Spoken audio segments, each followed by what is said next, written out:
Halo, apa kabar? Semoga selalu dalam keadaan sehat walafiat, tetap semangat. Saya Hersman Arif dari Forum News Network bersama dengan Bung Rocky Gerung. Presiden Jokowi ini Bung Rocky curhat ini katanya gara-gara dia menaikkan harga BBM, tingkat kepuasan publiknya itu anjlok.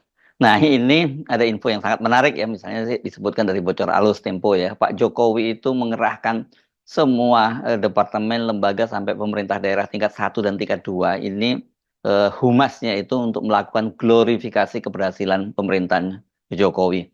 Bayangkan ini Bung Rocky sampai menjelang akhir masa jabatannya saja masih menghabiskan anggaran negara besar-besaran, miliaran ini jelas untuk memoles citra Jokowi. Sebetulnya tidak mengagetkan ulasan dari bocor alus, yaitu pengerahan aparat humas dari infrastruktur atau superstruktur kekuasaan untuk memuji-muji kembali Jokowi. Tetapi kita mau lihat ini ilmunya apa sebetulnya Pak Jokowi sehingga seolah-olah jurusnya cuma itu tuh. Humas Indonesia dari atas sampai bawah disuruh keluarin uang habis-habisan supaya di akhir masa jabatan dia yang tinggal 1 minggu ini seluruh pencitraan harus dipastikan meledakkan citra Jokowi sebagai presiden yang sukses. Tetapi kalau itu yang dipakai, bagaimana caranya meyakinkan netizen yang terus-menerus memfufafakan Jokowi? Kan citra Jokowi akhirnya juga terikat atau terbelenggu oleh citra Gibran, citra Kaisang. Jadi buat apa Pak Jokowi berupaya untuk mengapungkan dirinya itu supaya masih terlihat di permukaan? Toh dia akan dikenang sebagai presiden yang hobinya memang ya sekitar pencitraan aja kan. Begitu pencitraan hilang, dia kehilangan keseimbangan jiwa, keseimbangan batin. Beda dengan Pak SBY yang memang punya keahlian melukis, bermain musik, keahlian membaca buku, keahlian berdiskusi. Jadi SBY nggak pernah frustrasi, dia tetap menikmati kehidupan dia setelah jadi mantan presiden. Sama seperti presiden-presiden Amerika, Barack Obama, Bill Clinton, itu mondar-mandir ke seluruh dunia, kasih ceramah, kasih penguatan, membaca buku, berdiskusi. Jadi Pak Jokowi nanti akan kehilangan seluruh aktivitasnya. Dia mau balik sebagai apa? Masa balik sebagai tukang mebel kan ya boleh juga sebetulnya. Tetapi kita mau lihat bagaimana seorang presiden di ujung kepemimpinannya itu masih berupaya mencitrakan dirinya. Artinya memang selama 10 tahun ini kemampuan Jokowi hanya mencitrakan diri. Nah pencitraan itu yang akhirnya berhenti. Karena orang akan lihat bahwa seseorang yang tidak punya kemampuan, jadi mau dicitrakan seperti apapun, toh setelah dia berhenti orang nggak akan ingat lagi. Karena pencitraan artinya memoles. Itu seperti ya operasi plastik boleh aja. Karena itu keinginan untuk memperindah wajah yang memang sudah indah tuh. Tetapi Jokowi kan tidak mungkin melakukan hal yang sama dalam politik. Tidak ada operasi plastik di dalam wilayah politik. Wilayah politik selalu diingat melalui reputasi seseorang, reputasi dia sebagai presiden yang gagal untuk membawa negeri ini ke dalam iklim demokrasi dan pemberantasan korupsi, keadilan sosial, macam-macam. Jadi kelihatannya Pak Jokowi berupaya untuk menyalakan lilin di hari-hari terakhirnya, lalu tiba-tiba lilin itu menjadi terang. Nah kita tahu bahwa lilin itu akan menjadi terang benderang ketika sumbunya sudah habis. Jadi sebetulnya ini fenomena paradoks bahwa justru di era yang harusnya Jokowi mulai menyadari kesalahan-kesalahan dia justru masih memamerkan diri sebagai presiden yang sukses dengan memanfaatkan anggaran negara yang harus dihabiskan oleh lembaga humas. Kira-kira itu politik pencitraan yang buruk sebetulnya. Kerisauan Jokowi ini saya kira yang menjelaskan mengapa Jokowi itu tampak masih ingin terus cawe-cawe dalam pembentukan kabinetnya Prabowo. Dan siang tadi misalnya Pak Prabowo itu kembali bertemu dengan Pak Jokowi di Solo. Nggak tahu ini apakah dipanggil atau menemui gitu.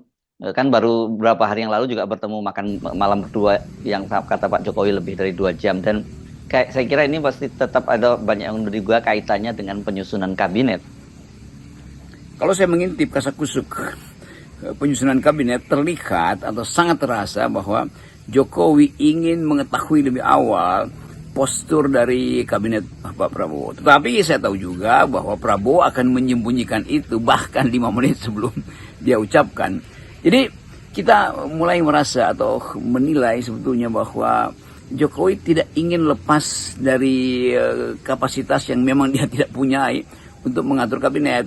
Dan Prabowo tentu akan menyembunyikan itu, dan bahwa pada akhirnya mungkin permintaan Pak Jokowi untuk postur kabinet, berapa kursi yang masih bisa dia peroleh, dalam arti menentukan keinginan dia supaya menteri ini harus dari dia, menteri itu harus dari Jokowi, Gibran juga harus punya standing dengan seperangkat kementerian yang dia kuasai. Tetapi kekuasaan sudah berpindah. Tentu Pak Prabowo ingin kekuasaan itu simple,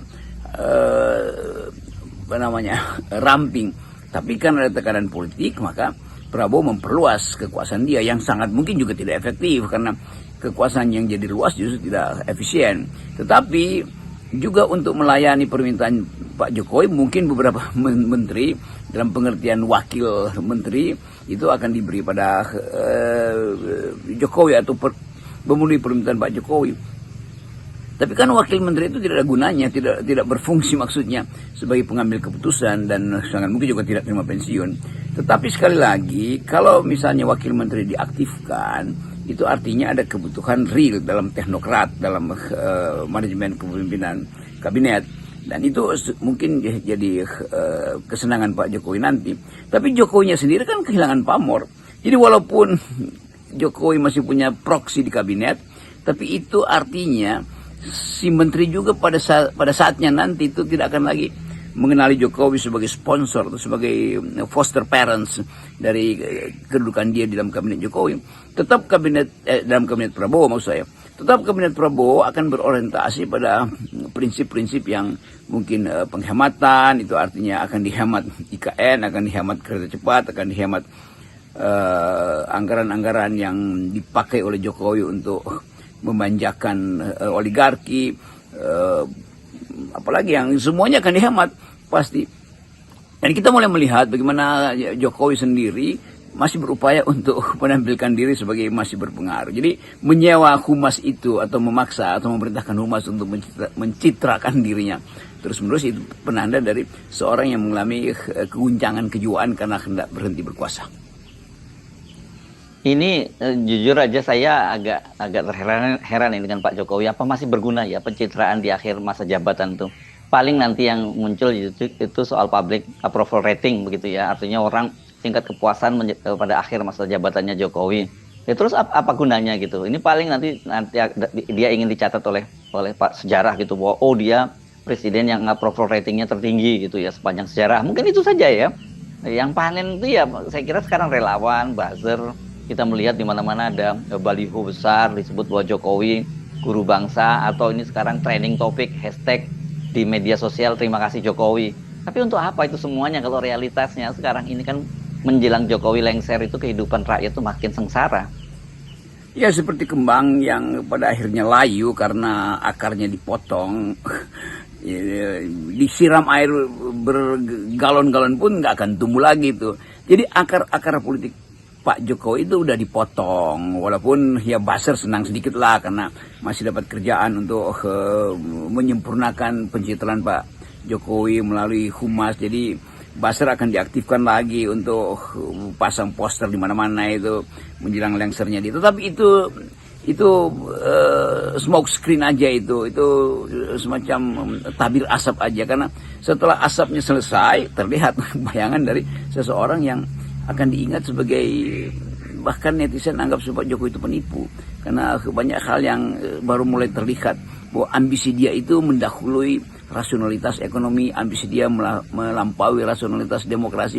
Jadi semua ambisi Pak Jokowi itu masih tidak dia investasikan kepada Pak Prabowo, dan hal yang sangat tidak mungkin gitu, karena tidak ada di dalam sejarah kekuasaan atau dalam hakikat kekuasaan itu untuk berbagi. Dan bagi Pak Prabowo mungkin ada penghormatan untuk menjamin supaya Presiden Jokowi tidak dipersoalkan secara hukumnya, itu biasa saja tuh, karena undang-undang juga mungkin akan melindungi dia bahwa dia masih memegang rahasia sampai 5 tahun ke depan. Tetapi tekanan masyarakat sipil untuk mulai memeriksa Jokowi karena pelanggaran konstitusi, terutama kelakuan anak-anaknya, itu berjalan terus.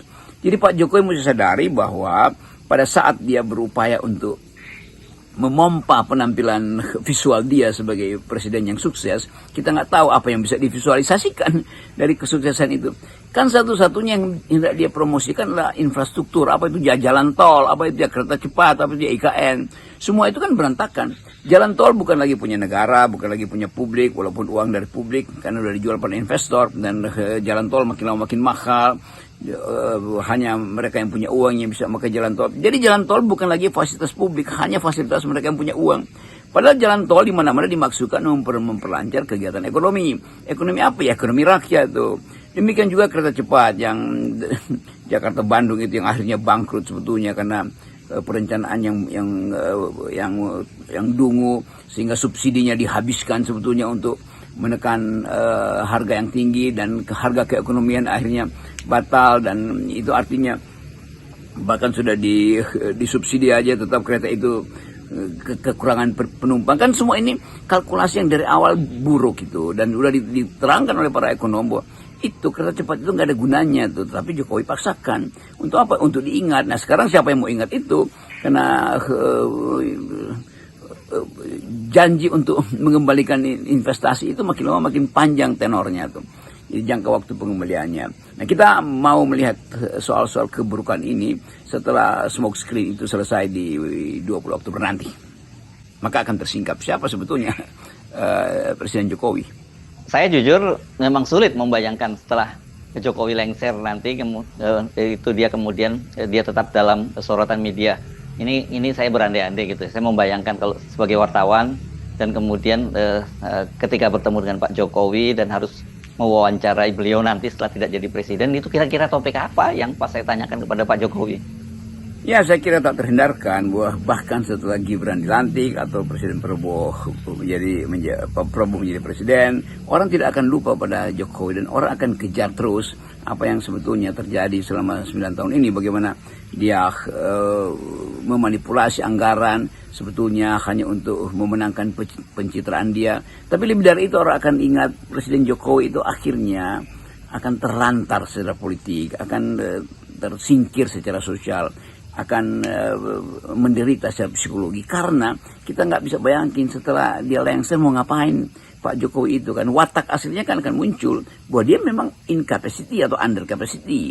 Selama 9 tahun dipompa oleh media massa, oleh buzzer, oleh pendukung-pendukung dia, oleh juru bicara istana, oleh segala macam kapasitas komunikasinya itu dibuat-buat saja sebetulnya. Sesuatu yang didalilkan dengan kemampuan yang tidak mendasar atau tidak punya dasar, itu akan membatalkan pencitraan dia sendiri kan. Begitu Pak Jokowi tiba misalnya 2 hari setelah lengser, lalu siapa yang mau mendekat, mau nanya apa pada Pak Jokowi, apa pendapat beliau tentang Timur Tengah misalnya, apa pendapat beliau tentang sustainable economy, apa pendapat beliau tentang IKN, atau mungkin cuma soal IKN yang akan ditanya orang terus-terus. Pak Jokowi bagaimana Pak Jokowi di IKN, kan Pak Jokowi nginep lagi malam ini. Pak Jokowi kapan Pak Jokowi balik lagi ke IKN, Pak Jokowi bagaimana IKN itu setelah dipegang anggarannya oleh Pak Prabowo. Jadi semua soal IKN itu yang akan ditanyakan pada Pak Jokowi, bukan soal bagaimana menghadapi dunia yang berubah secara teknologi, bagaimana memastikan bahwa paru-paru bumi itu masih Kalimantan, bagaimana mengajarkan pada anak muda supaya kompetisi di dalam pilkada atau pilpres 2029 itu dilakukan dengan jujur, jangan pakai kotak kosong. Jadi semua hal yang sebetulnya basa-basi itu yang akan ditanyakan pada Pak Jokowi, lalu Jokowi berupaya untuk menjawab. Tapi langsung kita bisa bayangkan jawaban-jawaban Pak Jokowi itu ya sama dengan kedangkalan yang beliau pelihara selama 10 tahun ini. Saya menerangkan ini dalam upaya untuk memberi peringatan bahwa ada contoh kepemimpinan yang buruk. Jadi tetap saya ingin ingatkan bahwa saya mengkritik Presiden Jokowi dalam kapasitas dia sebagai kepala negara, sebagai kepala pemerintahan yang penuh dengan ketidakmampuan, dan itu akan terlihat nanti justru setelah dia lengser, bahwa akhirnya Jokowi kembali pada posisi dia semula, yaitu ya sekedar dipakai untuk memamerkan kesederhanaan, tetapi sebetulnya tidak mampu atau tidak punya kapasitas. Jadi sekali lagi, jangan kita benci Presiden Jokowi secara personal, jangan kita kutuk Presiden Jokowi secara personal, karena ini Tidak ada hubungannya dengan personalitas dia sebagai warga negara atau sebagai kepala keluarga. Yang kita bicarakan hari ini adalah nasib Indonesia di tangan seorang kepala negara yang namanya Jokowi itu, yang kemudian diolok-olok Mulyono segala macam, dibongkar lagi ijazahnya. Jadi kita mau bedakan antara kita menghormati manusia, yaitu dignitasnya, tetapi terhadap pejabat tidak mungkin kita beri hormat, karena pejabat itu kita yakinkan untuk memimpin kita dengan rasa adil. Jadi kalau kebijakannya betul-betul tidak adil, artinya buat apa dia kita gaji? Jadi sekali lagi itu poin kita hari ini. Terima kasih Bung Rocky. Salam akal Tetap sehat. akal sehat.